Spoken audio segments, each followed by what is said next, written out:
Good morning, everybody. I hope you had a great weekend. It was really nice here in Wichita. We had good weather, dried out. It felt just like July is supposed to feel, hot. Winds from the southwest. Our whole city just erupted for the 4th of July. I've never heard so many firecrackers and mortars being shot off, in addition to the big shows. So a lot of money was spent making noise in Wichita on the weekend, and that has to make the kids happy and their dads. Mothers probably shook their heads a little bit, and most dogs don't like it. So my dog, Henry, the thunder and lightning can go off and he doesn't budge. When they start shooting off fireworks, he becomes joined to my hip. So anyways, a good weekend for all. I have perfected my cooking of ribs, and so I went to work on pulled pork this weekend. Knocked the ball out of the park, in my most humble opinion, of course. So it was a great weekend, and I hope you had one too. Lots of fun with the family, picnics, swimming, celebration of the 4th, remembering Independence Day, and how this nation got to be where it is today. So, good weekend. One of the slowest trading periods of the year is July the 4th to July the 14th. France's national holiday comes on the 14th.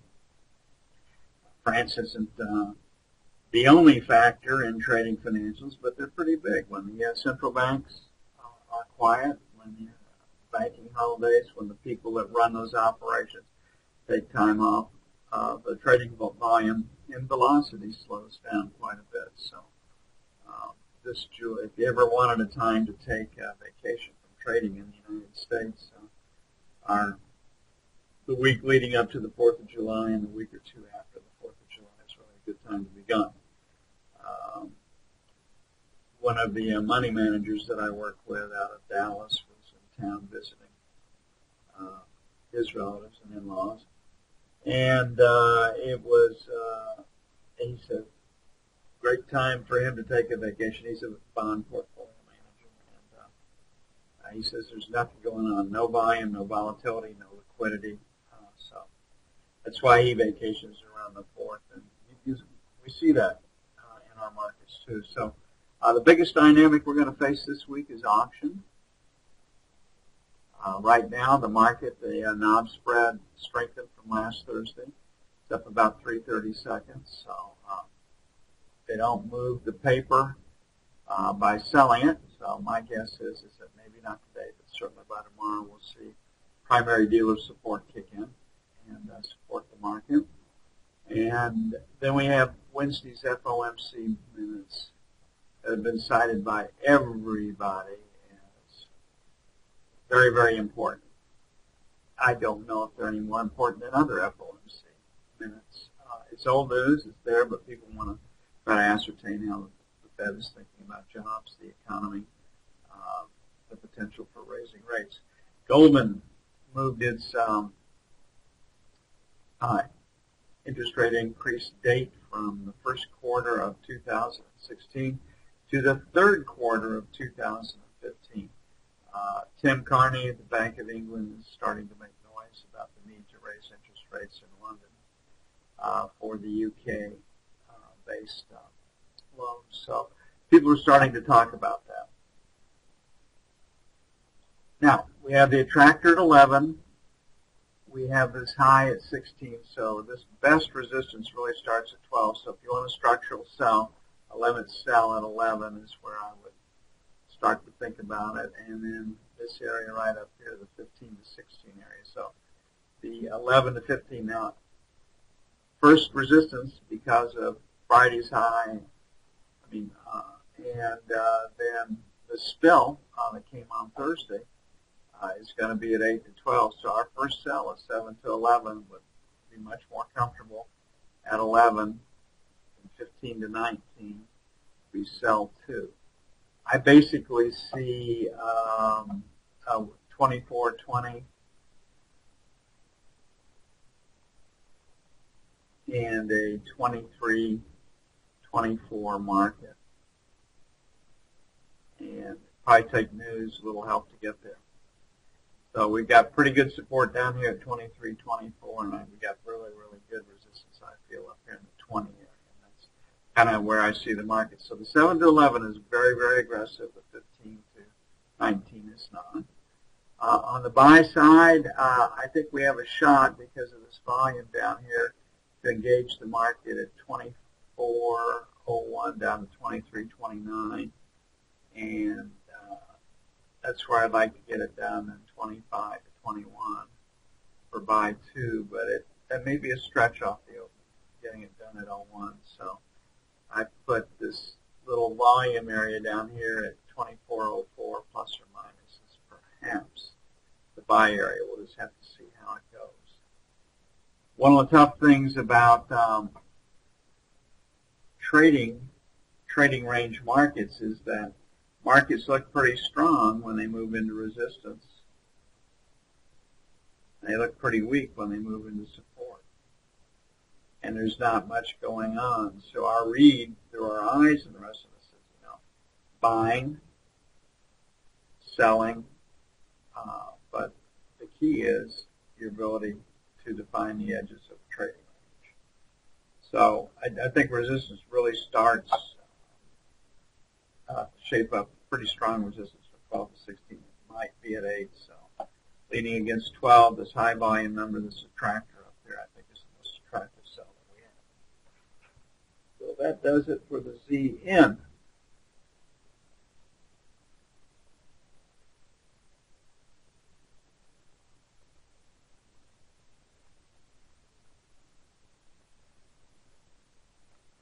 Okay, the ZB is probably going to strengthen if the pattern holds this week off the knob spread.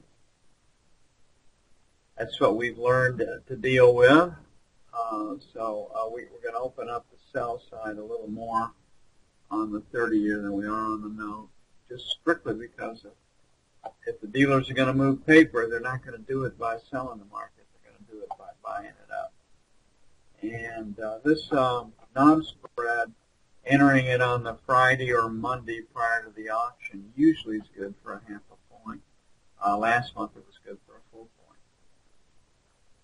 So right here we have this resistance at 16. And we go a little bit higher, so this 11 to 15 is sell 1. Definitely would like to do it against 16, and then 19 to 23 will be sell 2. On the buy side, we have London's low at 31. The last rotate down was 01. So this 1 to 4 area, so we'll make it 1 to 5 for buy 1 just because of the knob spread. And then 25 to 29. I think that's an easier play.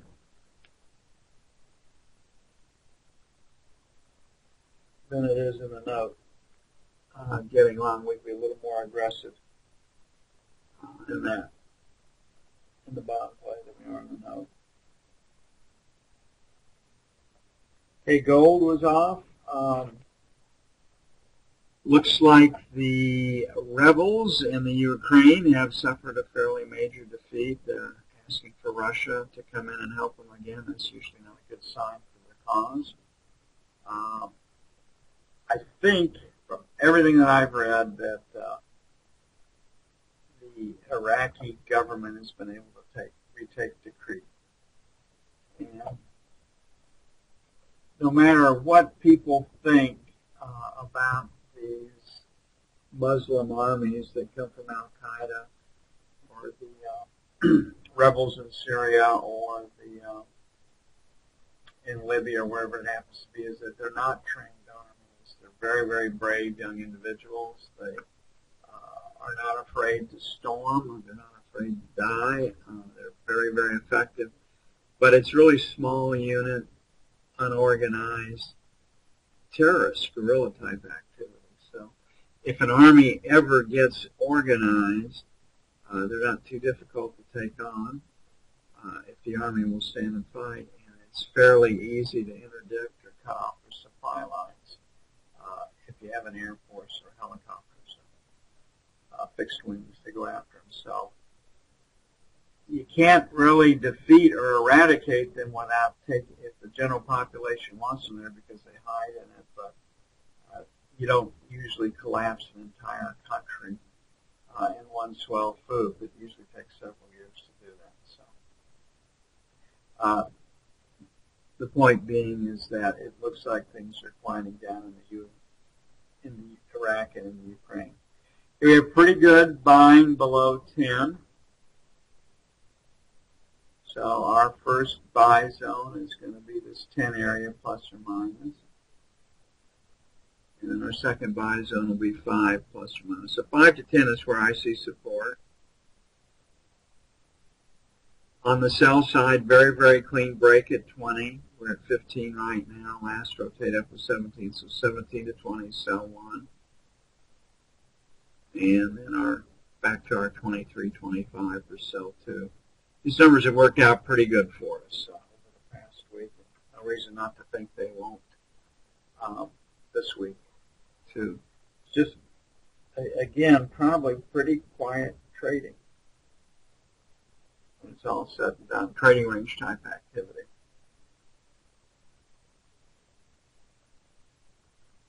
If you had to guess what is going to be tested first this morning, it'll be support, not resistance. If they were to take it up and we could get short in that 17 to 20 area, I think that's probably the trade of the day. Okay, the euro. The dollar supposedly has strengthened on talk of we'll be raising our interest rates not in 2016, but sometimes in 2015. So the euro, the dollar on an interest rate play. So they always need a reason. They always need something right about it.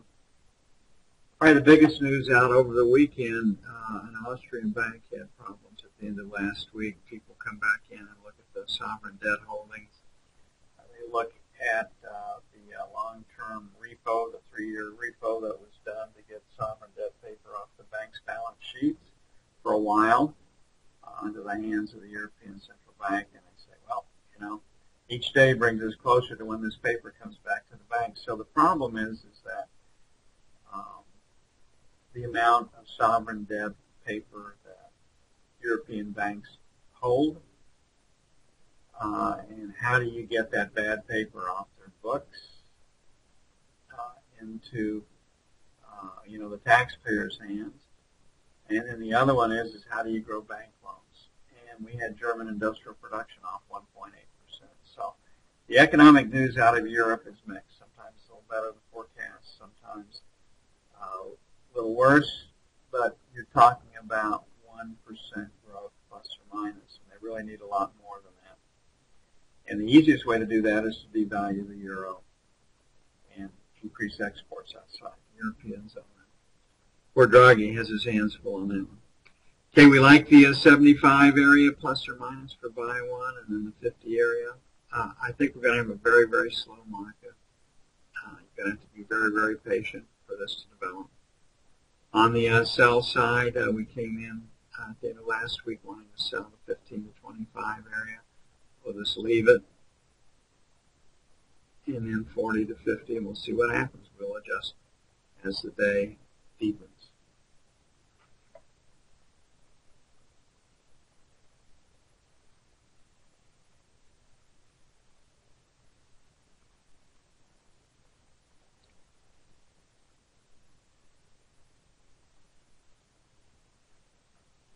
Okay, looking at crude.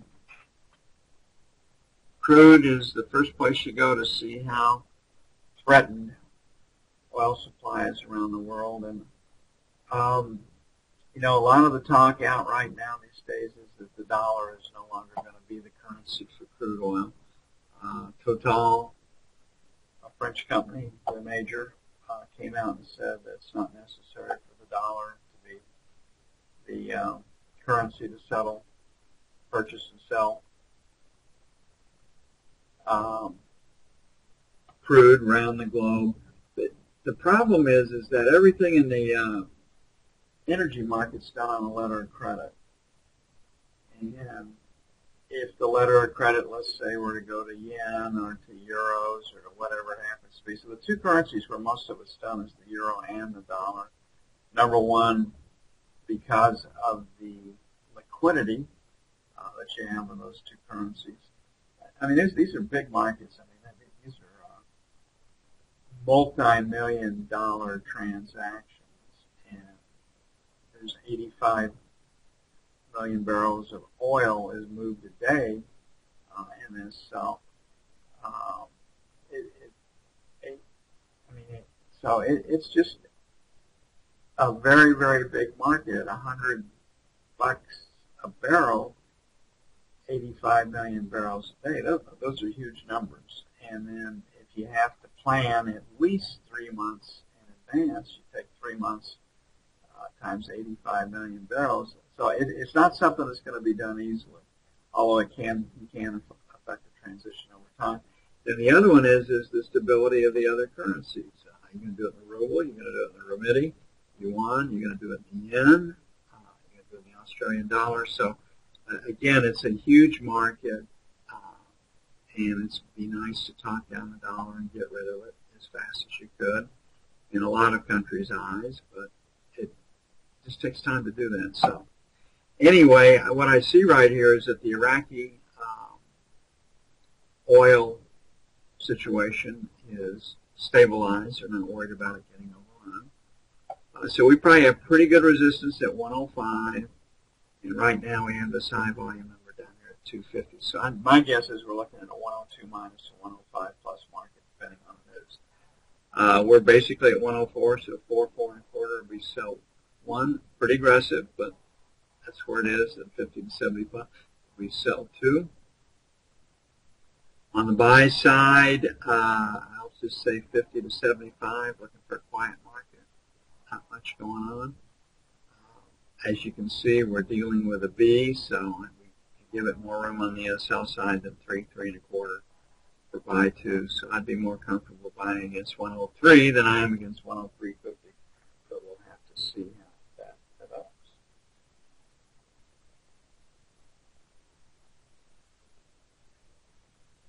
Okay, earnings season starts this week with Alcoa's earnings. I think it might be tomorrow, but I'll have to go check. Wednesday for sure, and then we have Wednesday's FOMC minutes from last month. And it'll be scrutinized. Good luck on Bitcoins with the ability to crash and do that deal. But, you know, if the oil companies got behind Bitcoin, it could take it. It would certainly lower the price that it's traded in. How do you deal with such a limited amount of Bitcoins on the open market out there? Pretty difficult to see how that works, but it gives them something to talk about, right?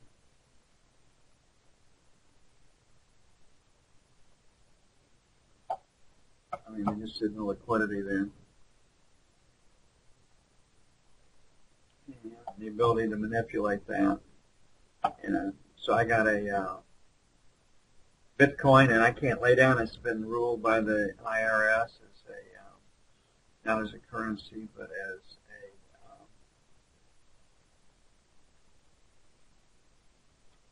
a tangible asset. Okay, so here we are in the E-mini. We definitely have resistance 77.50 to 80.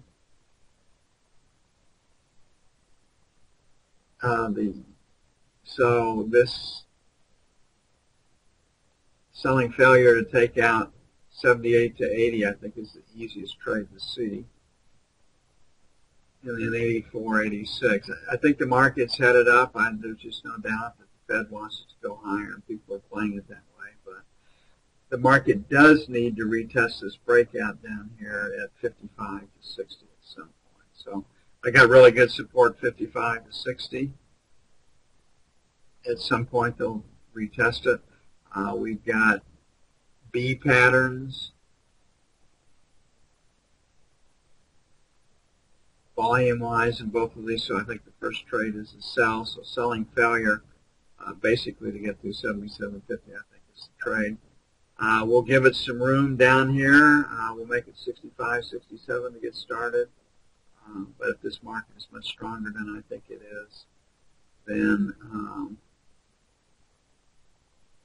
it's going to take a 70 to get into the market. And that's going to be the first band of support.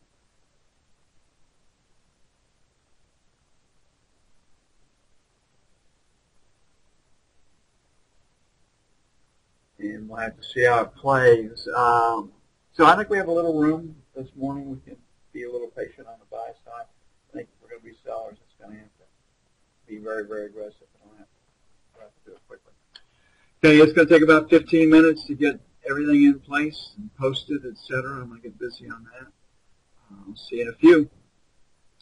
And look for quiet summertime trading where patience will be rewarded later.